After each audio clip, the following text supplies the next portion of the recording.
민주당이 그 얘기로 좀 복잡하지요. 당 그렇습니다. 상황이. 네. 안희정 전 지사는 문제가 불거지자마자 제명 출당. 박수현 전 청와대 대변인은 뭐 미투는 아니었습니다만 어쨌든 성추문 의혹 일자, 선거 불출마 권유.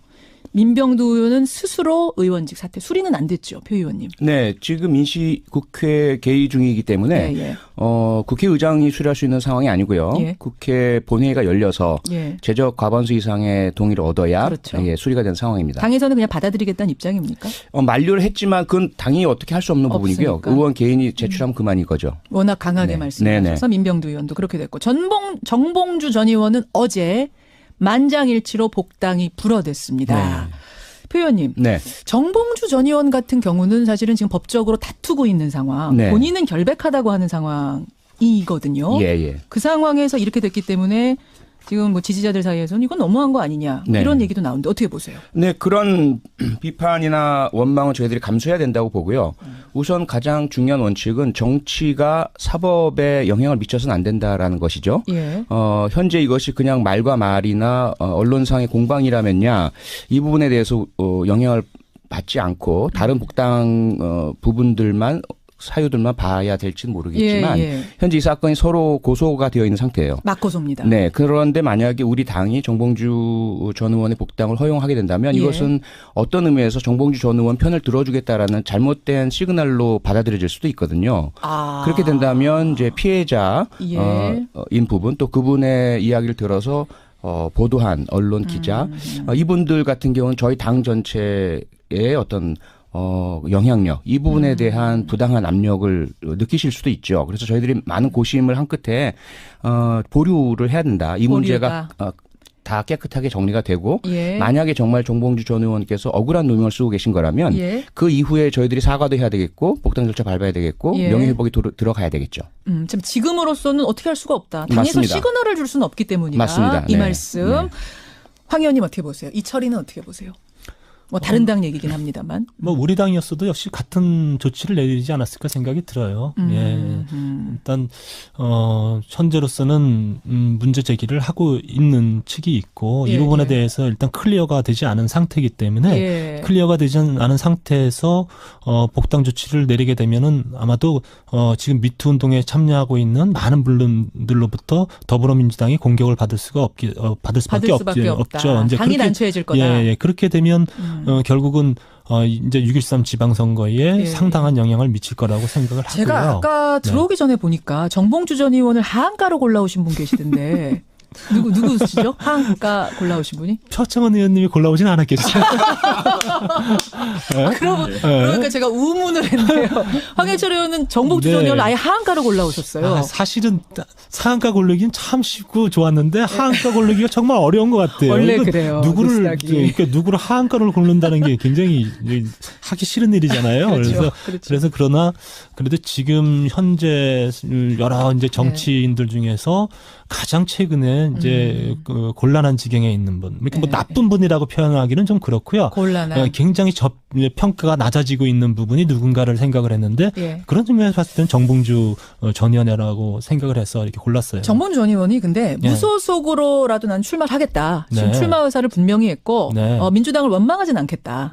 이런 얘기들을 밝혔거든요. 근데 이제 앞날 정치인 앞날로 봤을 때는 지금 좀 하한가 상황이라고 판단하시는 거예요? 저는 그래서 평론가적 시점에서 그렇습니다. 지금 이 시점에서는 하한가인데 굉장히 이제 뭐 주식으로 따지면 이 잠재력이 굉장히 폭발적으로 갈 수도 있고 정말 더 이제 바닥으로 갈 수도 있는 깡통을 찰 수도 있는 그런 주식이래요. 다 가능하다고 보고 있어요. 그러니까 그 폭발할 수 있는 건 뭡니까? 그러니까 지금 무죄가 될 경우 문제가 없다고 지금 이제 제기되고 있는 이 고소 사건이 잘 만약에 클리어가 되면 그다음에 정봉주 의원은 또 다른 더 큰 기회도 가질 수 있다고 생각을 해요. 반면에 이게 아닌 걸로 나오면 사실로 확인이 될 경우에는 본인이 지금 사실이 아니라고 얘기한 것마저도 이제 거짓말로 판명이 나는 것 아니겠어요? 그러면 정봉주 의원이 지금까지 사실은 여러 가지 보여왔던 모습에 비해서는 굉장히 반대의 모습으로 사람들에게 인식될 것이고 그렇기 때문에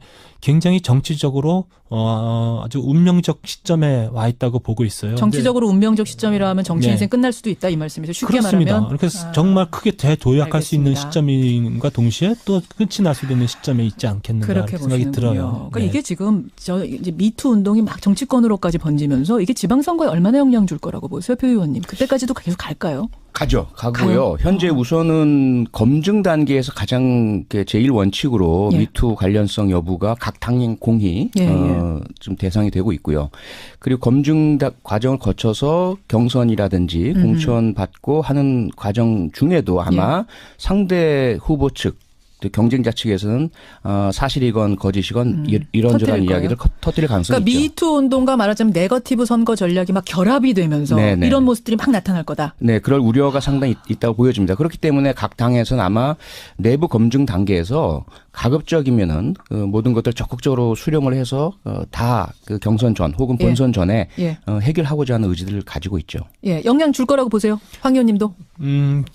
사실은 이게 만약에 저는 반대로 얘기해서 우리 자유한국당에서 지금 이런 정도까지 상황이 일어났다, 이런 사건들이 일어났다고 하면 우리나라의 여권의 문제는 사실은 진보적 여성 단체들이 굉장히 주도를 해왔다고 좀 보고 그분들을 높이 평가하거든요. 근데 지금 미투 사건이 일어난 이후에 과연 우리나라의 여권 신장의 문제를 얘기했던 진보적 여성 단체들이 제 역할을 하고 있는가 이렇게 봤을 때 전 대단히 못하고 있다고 봐요. 오히려 목소리가 좀 굉장히 기대보다 낮은 게 아니냐. 기대보다 낮아졌다고 얘기보다 없는 것 아닌가라는 진보 진영에서 계속 퍼지다 보니까 그렇습니다. 그래서 이거는 우리나라의 그 여권 운동을 했던 분들이 굉장히 지금의 상황에 있어서 본인들의 역할에 대해서 좀 신중하게 잘하고 있는지 좀 반성을 좀 해봤으면 좋겠고요. 이런 부분들이 만약에 자유한국당에서 일어났다면 선거 때까지 굉장히 아주 막 큰 물결 내지는 더 큰 운동이 일어났을 거라고 봐요. 그런 측면에서는 저는 대단히 뭔가 잘못되고 있다고 보고 있고요. 그런 측면에서 이 문제가 저는 선거 6.13 지방선거에 결정적인 영향이 되지는 않을 거다 오히려. 보고 있어요. 표 의원은 오히려 될 거다. 황 의원은 안 될 것 같다. 꺼질 것 같다. 여기는 좀 상반돼. 그렇습니다. 생각이. 하실 말씀 많은 것 같은 표 의원님 표정이시지만 저희가 표창원 의원의 하한가로 가야 될 시간이어서 하한가 누구 뽑으셨어요? 그 오늘 언론과 포털을 장식하고 있는 마이너스의 손. 누구요? 네, 그 이름을 가지신 홍준표 자유한국당 대표를 뽑았습니다. 홍준표 대표는 이준석, 허성무 두 분이 패널일 때도 매주 뽑히셨어요. 그런가요? 패널이 바뀌어도 홍준표 대표입니까? 왜 마이너스의 손이에요? 왜? 오늘 그건 이제 인재 영입 실패 부분인데요. 저도 그 기사 사실 보긴 봤거든요. 네, 서울시장 후보 또 이석연 전 법제처장도 고사를 했고요. 그다음에 좀 시간이 지났지만 홍정욱 그 헤럴드 경제사장 그분도 고사를 하셨고 부산시장 후보로 영입하려던 분들 줄줄이 다 고사를 하셨죠. 그리고 현재 그러다 보니까 반대 측면에서 보자면 왜 신청하려고 하는 후보자들이 많은데 또 신청도 받아놓고 독단적으로 특정인을 영입하고 내정하고 그리고 단독 공천을 하고 이렇게 하느냐. 그래서 지금 탈당을 해서 측근 중에 한 분은 홍준표 후보의 최측근이었죠. 이분은 이제 탈당을 해서 독자 출마를 하고 계시고 또 경기도의 그 박종희 전 의원 같은 경우는 홍준표 대표가 좀 물러나셔야 자유한국당이 지방선거를 할 수 있겠다. 이런 얘기가 당 내부에서 나오고 있으니까. 자, 황 의원님 마이너스의 손. 홍준표 대표가 손만 댔다 하면 안 돼요, 인재 영입이. 어떻게 된 거예요? 그렇다고 마이너스까지 얘기를 하시네요. 제 말이 아니고 언론 제목이.